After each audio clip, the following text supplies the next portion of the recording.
There is this belief that you pay now for your past life actions, which is not correct.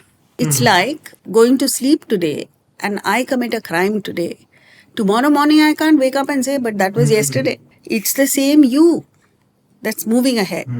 And also, you are carrying forward the attitude that made you commit a crime in the past life. So you have to deal with it, you have to accept responsibility, and you have to change.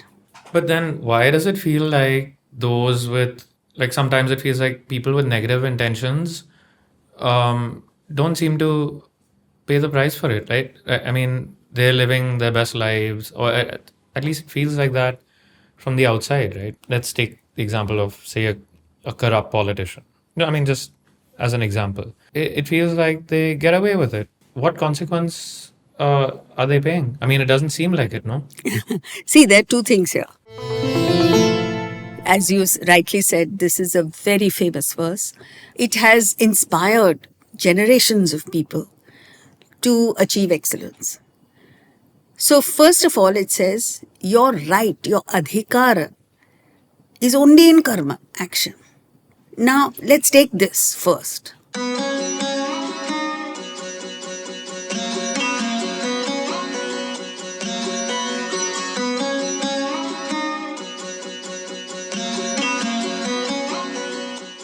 Namaste and welcome to episode 9 of our show on the Bhagavad Gita with Srimati Jaya Rao.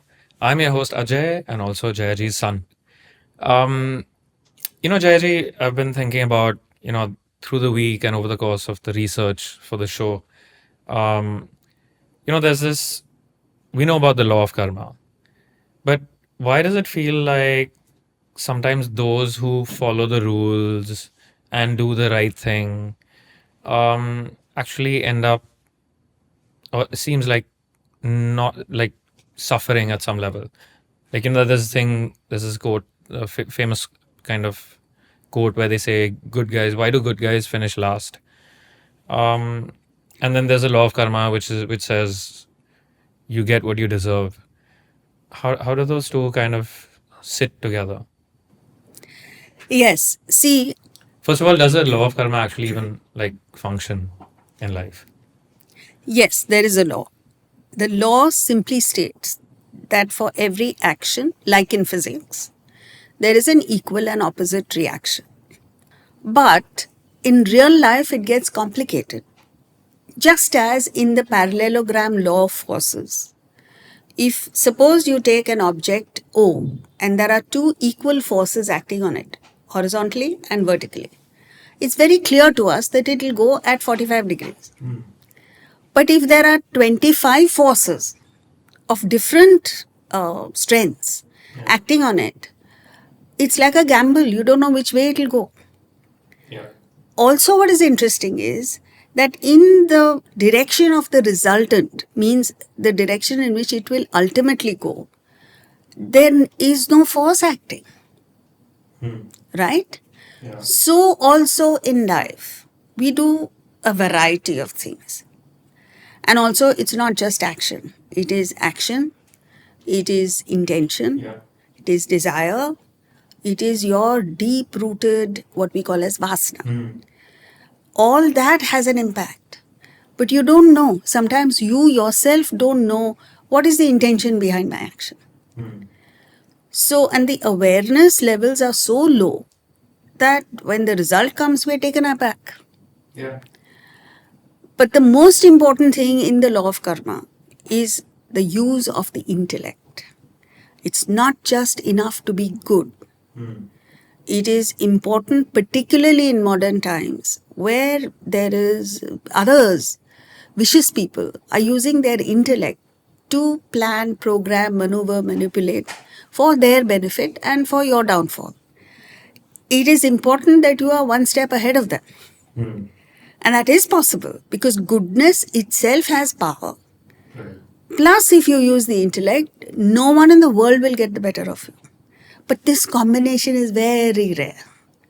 If at all you find good people in the world, they are passive, means they don't use their intellect. And so they get taken for a ride. So you conclude that good people suffer. Yeah. And whoever uses the intellect is selfish. So you conclude that vicious people prosper in life. But that's not true. So because of all these reasons, it's very difficult to connect the result with the cause. But there is a clear cause and effect relationship. And if you have the patience and the sharpness to be able to connect, you see it in real life. And also there is this belief that you pay now for your past life actions, which is not correct. Okay. It is, meaning, But isn't that true at some level? it is true, but it's the same you, right? It's like going to sleep today and I commit a crime today. Tomorrow morning I can't wake up and say, but that was yesterday. Yeah. It's the same you that's moving ahead. And also you are carrying forward the attitude that made you commit a crime in the past life. Right. So you have to deal with it, you have to accept responsibility, and you have to change. But then why does it feel like those with, like, sometimes it feels like people with negative intentions don't seem to pay the price for it, right? I mean, they're living their best lives, or at least it feels like that from the outside, right? Like they're, let's take the example of, say, a corrupt politician. No, I mean, just as an example. It feels like they get away with it. They have they're in the lap of luxury. They're protected by their network of contacts and everything. What consequence are they paying? I mean, it doesn't seem like it, no? See, there are two things here. One is you don't have the entire data. Fair. You're looking at a small portion of his Yes. life. It's like saying, I rob a bank today, tomorrow I'm rich. But you don't see the entirety. Yeah. And number two, you only see the externals. You don't know what trauma is going on inside him or in his life. Yeah. They seem to be getting along pretty well. I mean, I don't know. You It see, feels like that. that's the way they project it. That's the way they want to project. Yeah. I can tell you with confidence that every person who is in the limelight, who's rich and famous and this, that and the other, has enormous problems. And they would trade any day their wealth and position and power with a simple man who's leading a happy life. You know? So, It's hard to tell from the outside, I guess yes. that's what you're saying. But the thing to do is to look within and to see that I entertain a negative thought, I suffer. Right. Right? My mind is agitated. I do something good, I feel happy. So there are two results. According to the law of karma, there are two results. One is the immediate effect. That moment you feel elevated, you feel happy. Also, the impact it has on your samskaras, on your personality, is long lasting. So there is no place in life for negativity, if you really understand it that way. Yeah. And if you use your intellect and you genuinely cultivate good intentions, there is no way you're going to suffer. I take your point on that.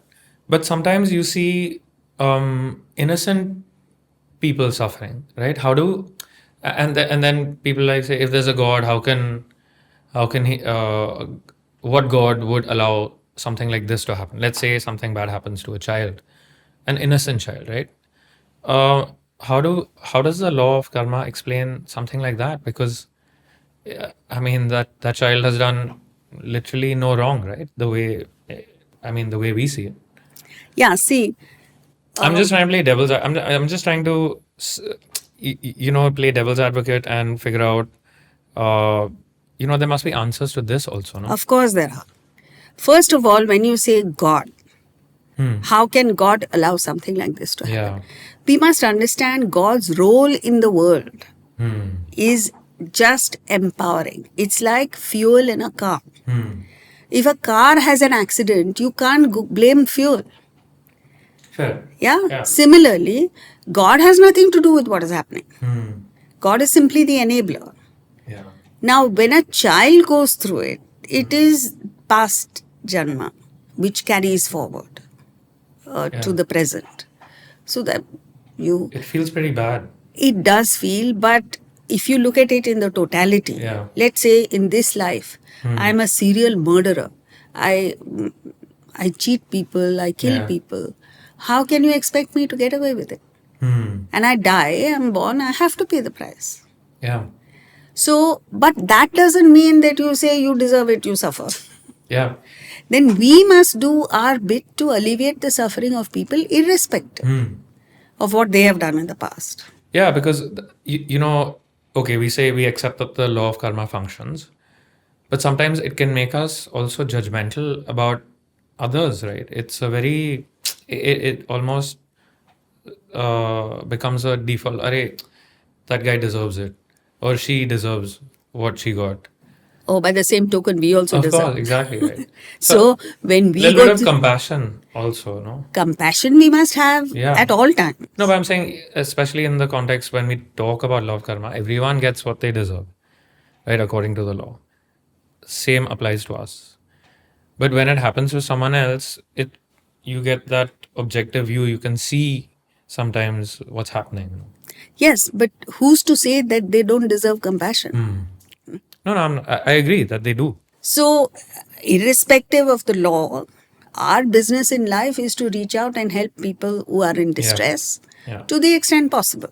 Yeah. But when you understand the law of karma, you don't go overboard and feel pity and then act on that pity. Yeah. You do what you have to do with the understanding that everyone has to go through their just deserts. Yeah. And if you look at the law, it's actually empowering, right? It can take you out of this victimhood feeling of why is this, oh no, why is this happening to me? What did I do to deserve this? And say, okay, this is where I am. This is where my past actions have brought me. But the future I can determine right now. I have the power to determine that, right? With my thoughts, feelings, actions. Absolutely. So the law of karma is not to understand it in the negative way. It is to understand that the power lies within me, is in my hands to change my life, to even change the course of history maybe. Yeah. Not just my destiny, everybody's destiny. And if you understand that and act powerfully with a deep rooted intention, so every action of yours has that power. Whereas now, because we are bored, there is no purpose, there is no intention to do anything. So every action of ours is like mechanical. Even the charity we do is mechanical. But if you genuinely feel from the bottom of your heart that I need to do this and it's my responsibility, and let me give of myself entirely to this action, whatever that action be, then it has that power, And what they say is, even a thought, that is called sankalpa, even one thought manifests. It makes the whole universe act according to what you want. So that's the power that you get. And when you understand the law of karma properly, you always have a positive attitude. You say, like you said, however bad my present may be, I can sculpt a brilliant future for myself. Exactly. And many people have done that. Yeah. What is the role of destiny and free will in the context of the law? Because many a times we say, I was destined to do this, or he or she was, it was destiny that it would happen. Um, is there such a thing as destiny? Yes, there And is. so then, does that make us powerless in the context of that destiny? No. See, let's take the example of a bank account. You and I, we all have bank accounts. So your present balance is the sum total of all your past credits and debits. That is irrevocable. You cannot change it. But what is in your hands is your present transaction. You can put in money, you can withdraw money, you can take an overdraft, you can do whatever you like with the bank, with your own account. So free will is like that, the present transaction. Destiny is like your balance. Okay. So, balance you can't change. It depends on your past. But your present action is under your control. And if, like we said earlier, you give it what you have. Yeah. When you have a goal fixed for yourself and do it, then it develops power. Like, in this movie, The Swimmers, which is based on a true story of two sisters Right. from Syria. Their father helped them go as refugees to Germany. And they actually swam across the Mediterranean to get there. They went through a lot of ordeals. But this young girl, Yusra, has her goal is to participate in the Olympics and obviously aim for the gold in swimming. And the older sister, because she realizes that the younger sister is running out of steam, she tells her, "What do you want to swim for? Just to win the Olympic gold, for personal fame and glory? Why don't you swim for our dad, who sacrificed so much to ensure that we are where we are? Why don't you swim for our country that has suffered so much? Why don't you swim for all the refugees of the world?" Because there's so many refugees across the world. And that gives her second wind. So that motivation is something else altogether. Then you go one step further, the highest, where Eric Liddell, for instance, who is called the Flying Scotsman, he won the Olympic gold in 1924 at the Paris Olympics. And he established a record that was very difficult to break. For 9 years, it wasn't broken. His motivation was very simple. He said, "God made me to run, and I will run for God." And when people asked him, "How do you run the 400 meters so fast?" He said, "Very simple. First 200 meters, I run as fast as I can. Balance 200 meters, God enables me to run." And he didn't just say it, he meant it, he believed it, and he ran like that. So if that is your motivation, then whatever you do just becomes a miracle. Yeah. So this is the use of law of karma for positive things, not just to establish success and glory for yourself, but to help others also. Yeah. No, makes sense.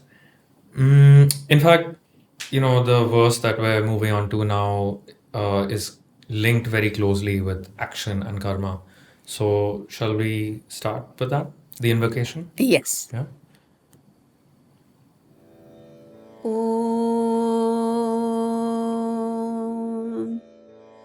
Sahanavavatu Sahanau Bhunaktu Sahaviryam Tejasvinavadhitamastu ma vidvishavahai. Om Shanti Shanti Shanti. We're in chapter 2 now, and in verse 47, and this is one of the probably the most famous verse in the Bhagavad Gita. In verse 47, Lord Krishna says, "You have a right to action alone, never to its fruit. Your motivation should not be the fruit of action, nor should you be attached to inaction." So could you, break this down for us, please? Yes, as you rightly said, this is a very famous verse. It has inspired generations of people to achieve excellence. So first of all, it says your right, your adhikara is only in karma, action. Okay? Now, let's take this first. The fruit is beyond our control. It's dependent on so many external factors over which there is no way we can decide. But action, we have 100% control over. So the intelligent thing to do is to switch off from what you don't have control and focus 100% on what you have control over. Why? Because action itself is success or failure in the future. In other words, your present action itself is the fruit at a future period of time. So, if you focus on the present, fruit will come to you. Now, if while acting, your attention goes to the past, that how many times I've done it and I failed, or future, I desperately need it, then what happens? Your mind is not focused on the present. There is a tendency to make mistakes. You fail. Now, in sport, it is stark. Yeah. It's either win or loss. There's no third possibility. So let's say that's what he says. And then karmanyevadikaraste na phaleshu kadachana. Na karma phala heturbhu. You should not hanker for the fruit of action, nor should you be inactive. So hankering for the fruit of action is a rajasic quality. Okay. Inaction is a tamasic quality. Sattva is what he's defined. Focus on action. Yeah. So in effect, he's given a complete prescription to success in this verse. Whether you're in the material field or spiritual field, the same thing applies. Yeah. No, but I get what you're saying. But in the heat of the moment, I'm in the final of a Wimbledon, and this is all I've ever worked for. And now you're telling me don't think about the trophy when it's just standing there right in front of me. It feels like a lot. It almost feels unrealistic. Or I'm at a job interview where for my dream job, this is all I've ever aspired for and studied for and all of that, and finally I land that interview, and then you're telling me, okay, don't think about the job. Or even as a student, I'm facing the most crucial exam of my life right now. It could be an entrance exam, a board exam, whatever it is, and you're telling me not to think about the result. It feels like, how do I reconcile that? Yes. See, many people question. You must have a desire to achieve something. So you fix a goal. And then you work out a plan of action. I must do this, this, this in order to get the goal. While you're performing unit action, every action, this verse applies. Focus your mind on the present. Don't allow... So the intellect focuses the mind on the present action and doesn't allow it to meander to unproductive channels of past or future. Past worry, future anxiety. Yeah. Then you will get it. Now you gave the example of the Wimbledon. Yeah. At match point, the person, first time in his life, he's entered the final of the Wimbledon. Yeah. And his dream is to win the trophy. But at match point, his mind must be on what the opponent is playing, where the ball is going. If his mind switches even slightly, what happens? He misses. Yeah. He's out. He loses. Yeah? So that's how important it is to focus on the present. Most sports people, they may not study the Bhagavad Gita, but they learn this. They live it at some level. They live it. Yeah. And this again depends on your intention. If your intention is for selfish purposes, the tendency is the mind will wander. Why is that? Because the intellectual strength is not enough to hold the mind. The mind has the desire, right? So it will wander. And the nature of the mind is it wanders. So the intellect has to be strong. Now, for the intellect to be strong, you need a very powerful, higher motivation. So let's say a person who says, I don't care for my personal glory, but I am the first person from my country to have participated in the Wimbledon. I must win it for the country. Then it is easier for him to focus. Okay. Because then the mind doesn't wander so much. And the purity of heart. You must love what you're doing. And to the extent you love it, the mind automatically centers there. Yeah. Like, you don't need to tell a lover to focus on the beloved. The mind automatically goes. Yeah. So that's a very important aspect. So then you realize that's the only way to win in life. Yeah. You know what? It reminds me of this story of this American, one of the greatest ever American speed skaters on ice. And his name is Dan Jensen. And Dan Jensen was infamous for being a choker. So he was like the world champion, but every time he went to the Winter Olympics, and in 1988 and 1992, if I'm not wrong, those two Winter Olympics, he went in as the odds-on favorite. There was no one expected him to not win, and both those Olympics, he didn't make. He didn't even. I don't think he medaled, or he didn't even get a podium finish. And then it just got to a stage where even the media was like, "Oh, Dan Jensen chokes again," and it became almost his reality. He or himself felt going into Olympics like, okay, you know what? I don't know if it's going to happen. And then finally, in his last Olympics in 1994, he was working with a mental coach, and he says the mental coach told him, just think about enjoying the experience. He said, forget about, you've had a great career. Think this is your swan song. Just approach it out of a sense of abundance and gratefulness. Be grateful that you've had a great career. And he was very successful. It was just the Olympics where he would kind of freeze. And he ended up breaking the world record, winning the gold medal.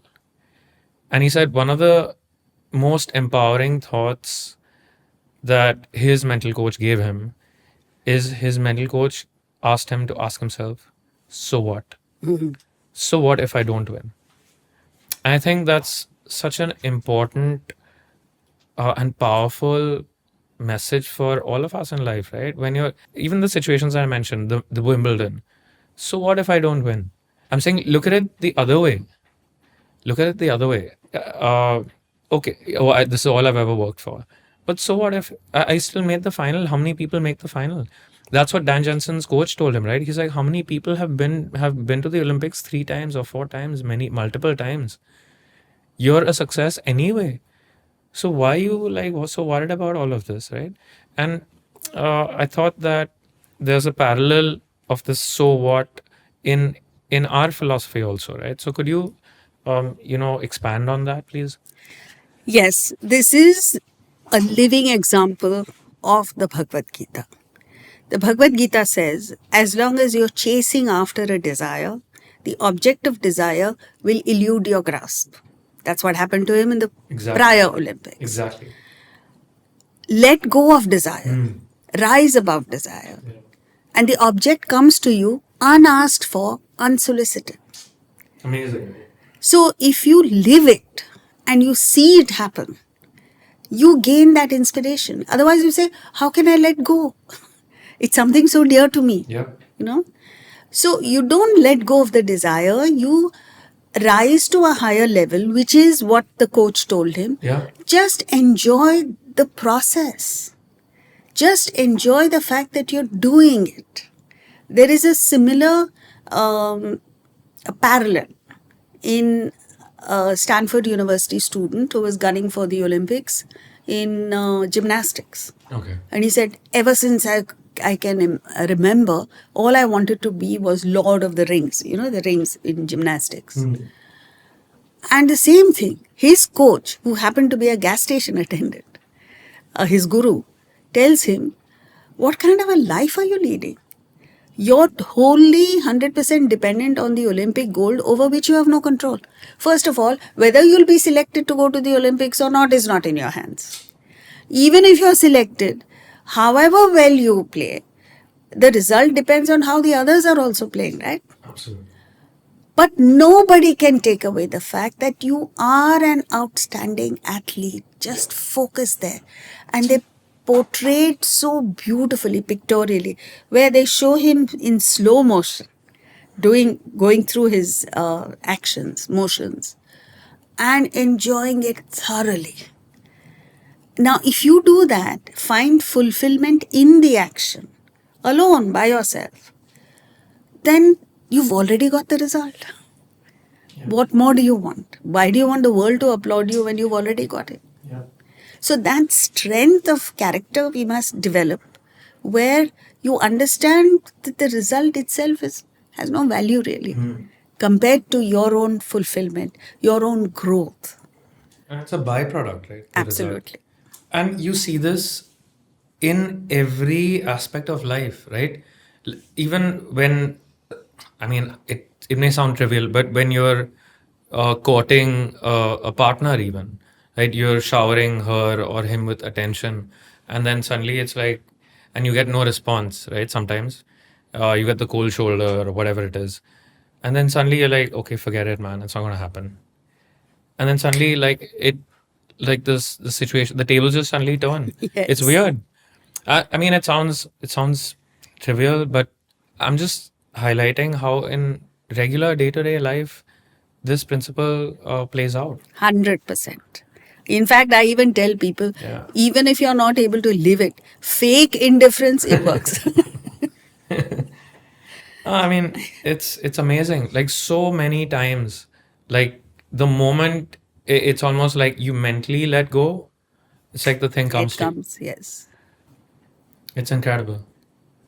So then you wonder, why am I hankering after things? Exactly. There is no place for it. Yeah. The law is you get what you deserve. So just focus on deserving, on acquiring merit. Exactly. Like Sachin Tendulkar never had to go currying favor with the selectors. They had no choice but to select him. In fact, I think they waited for him to retire. They didn't have the guts to drop him. Yeah, and you know, the thing is, this comes to the larger thing is when your cup is full, even if you add another drop or you add another liter, it makes no difference, right? I think that is the fundamental thing. Uh, when it comes to this, then that burning, that craving is not there. When you know that even the achievement of a particular award or a medal or whatever it is, whether it's a material possession or an achievement in your career or in personal life, a certain milestone, if you are complete and you are, if your cup is full and you feel that sense of completeness anyway, there's nothing that can touch you at some level, no? Yes. I mean, take examples. Ustad Bismillah Khan, for instance, was given the Bharat Ratna. I mean, he had reached the top of his field in People music. care less, probably. Exactly. Didn't add value to him. Yeah, He was grateful for it. of course. But within him, I'm sure he wasn't excited. But there are people who hanker for it, who lobby for it. And then even if they get it, it seems empty. Yeah, there's a hollowness. But yeah, I mean, I think that's the beauty of life, right? It's almost when you don't want things that things come to you. And in fact, isn't this the significance of that story of Kalya the snake when Lord Krishna is dancing on his head and the gopis come and pay obeisance to it? Yes. Isn't that how? So Kalia represents desire. Right.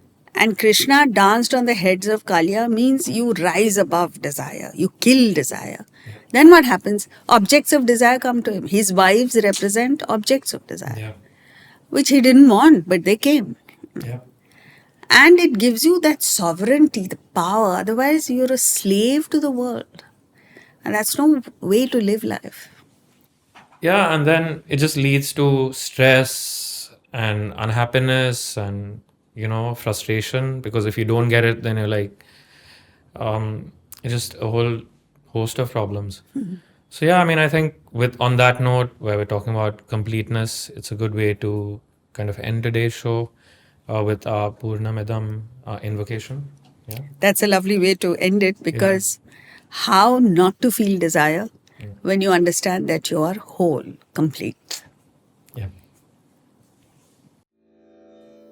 Om Purnamada पूर्णमिदं पूर्णात् पूर्णमुदच्यते पूर्णस्य पूर्णमादाय पूर्णमेवावशिष्यते ॐ